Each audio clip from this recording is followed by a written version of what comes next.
Cotton is everywhere. Of course, it's in your closet in the form of your clothes. It's in your house in the form of fabrics. And it's even in your wallet. Join National Geographic explorer Alexandra Cousteau in her quest for cleaner cotton as she travels the world to find a more sustainable way to fashion. Germany, the forefront of sustainable fashion, and India, where farmers are changing the entire industry one plant at a time. For the love of fashion. Meet Alexandra Cousteau. She is the granddaughter of famous oceanographer and filmmaker Jacques Cousteau and a National Geographic emerging explorer. Now as a new mother, she has a concern rooted in her entire family's deep connection to the health of the planet. Approximately half of all textiles are made of cotton, but current cotton production methods are environmentally unsustainable. So to understand how this can be reversed, I'm going to travel to the cotton hotspots. Twice a year, Berlin hosts the Ethical Fashion Show, an event where designers and producers present their latest collections, most of them organic and sustainable. The fashion show hosts designers and brands from all over Europe. All of these innovators are environmentally conscious and work for sustainable and ethically produced clothing. But what about the common buyer? Today we purchase about 80 billion new clothes a year, but with such a high level of consumption, is our planet sustainable? Does organic cotton offer a solution? I'm going to a fashion store to find out what people think about it. Can I ask you a question? Have you ever heard of organic cotton? Never heard of organic cotton. No? Did you know that you're in the organic cotton section? Yeah, I did. It matters to me what I eat, so why shouldn't it matter what I wear? Cotton has been used for over 7,000 years. The ancient Egyptians were one of the first to create fabrics out of cotton. Today, it is one of the most important natural fibers in the world. 35% of all clothes are made of it. 77 countries today grow cotton, mostly in hot climate zones.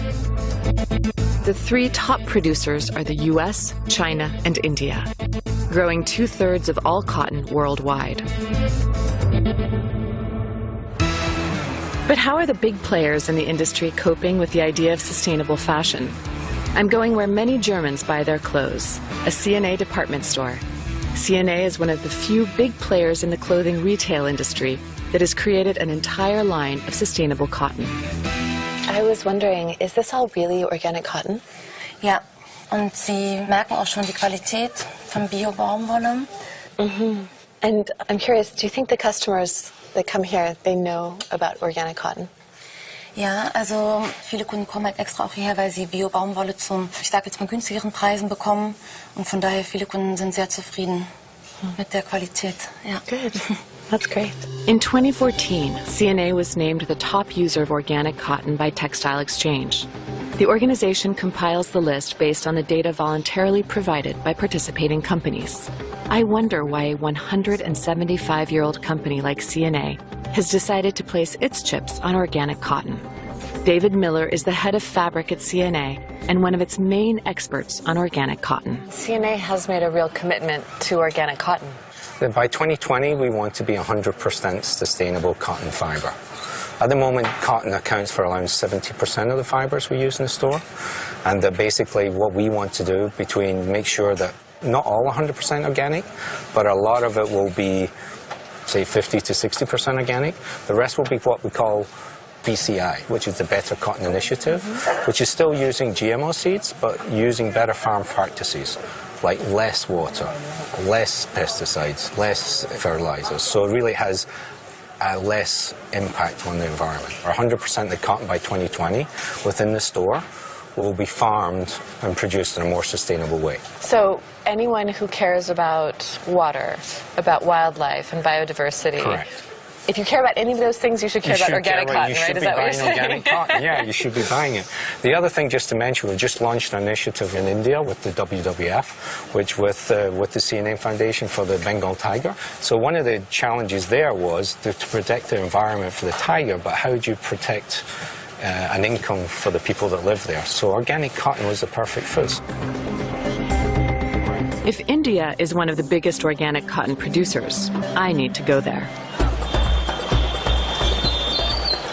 We're here in central India in a region called Madhya Pradesh. Now this part of India is really traditional with a lot of rural communities and isolated villages.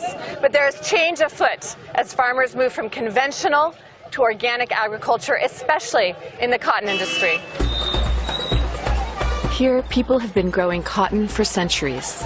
With a population of 1.25 billion in India, up to 6 million people work in the cotton industry.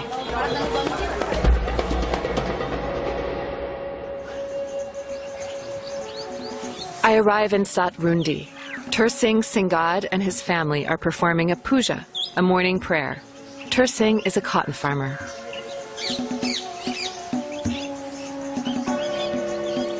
One of the offerings this morning is a coconut. Tursing gives some of it to each family member. Now the day can begin and the adults can go to work.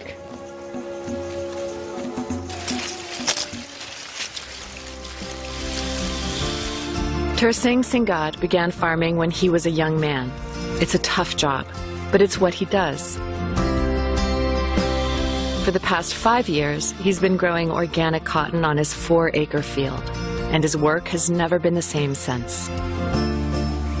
हम बनिए से ला रहे थे दवाई उधार और उसको बहुत ब्याज लगा रहा था। उसके बाद हमारे पास पैसे भी नहीं थे, हम जमीन गिरवे रख के हमने उसको दवाई ला रहा था।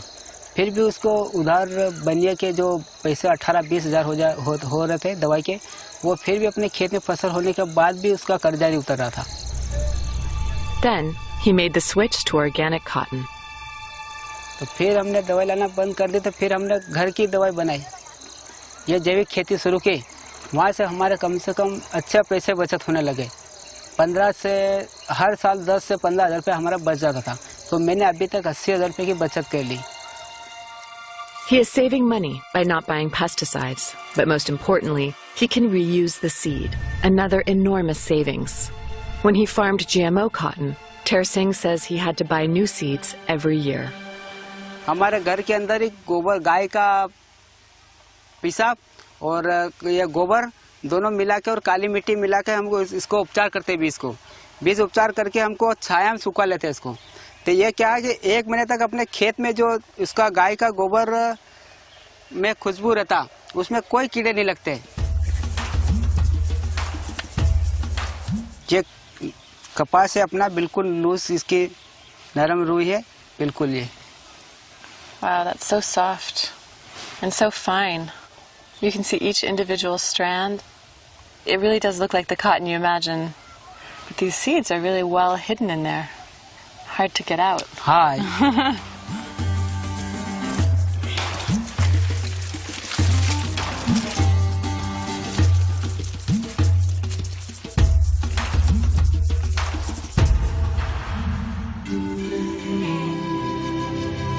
Back in the village of Satrundi, Tursing invites me to a shady spot in front of his house.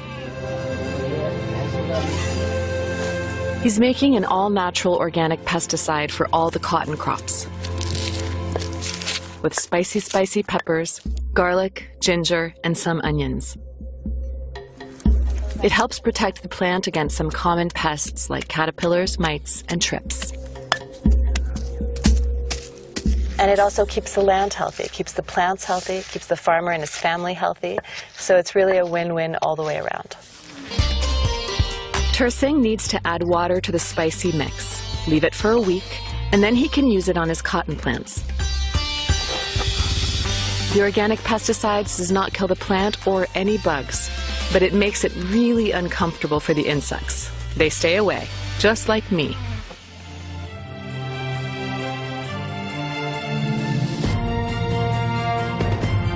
Next, I meet Anita Chester. She is head of sustainable raw materials at CNA Foundation. Her job is to convince more farmers like Tursing to take up organic cotton farming. Let me take you to a cotton field that's part of the organic cotton project we support. Cotton is such an important part of the fashion industry. It's such an important fiber. If 99% of it continues to grow the way it is, it's not a great thing. So we really have to work hard to see how cotton can be grown more sustainably. Of course, there are various things that are happening around the world, but I think a lot more needs to be done. 75% of the global organic cotton comes from India, but in the past few years, that production has declined, making the job of people like Chester even harder. So how big is the demand from the fashion side for this organic cotton? Well, cotton as an industry is huge. There's more than 26 million tons of cotton grown globally, and organic is unfortunately a very small part of it. I think last year we had less than 120,000 metric tons of organic cotton in the world. Reducing the environmental impact cotton is having on our world requires participation.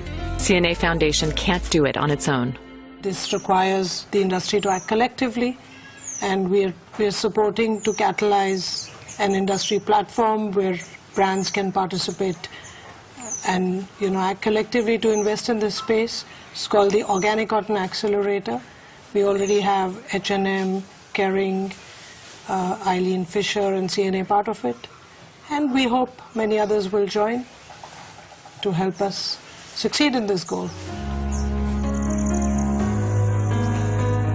I want to experience for myself what a day in the field is like. The women are kind enough to take a newbie like me with them. And they know it's going to be hot.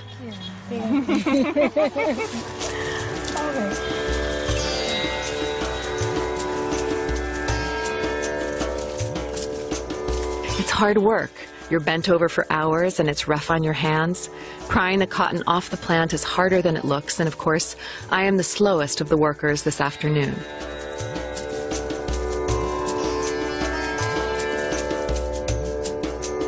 It's amazing how much cotton this group of women was able to harvest from the plants.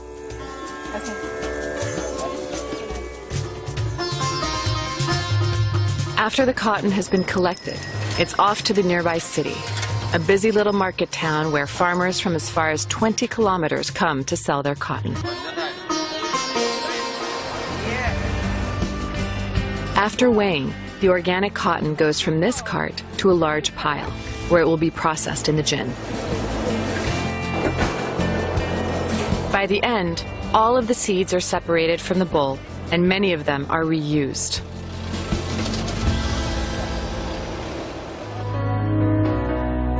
Pratibha Syntex is an organic cotton textile manufacturer which buys most of the organic cotton grown in the region of Madhya Pradesh.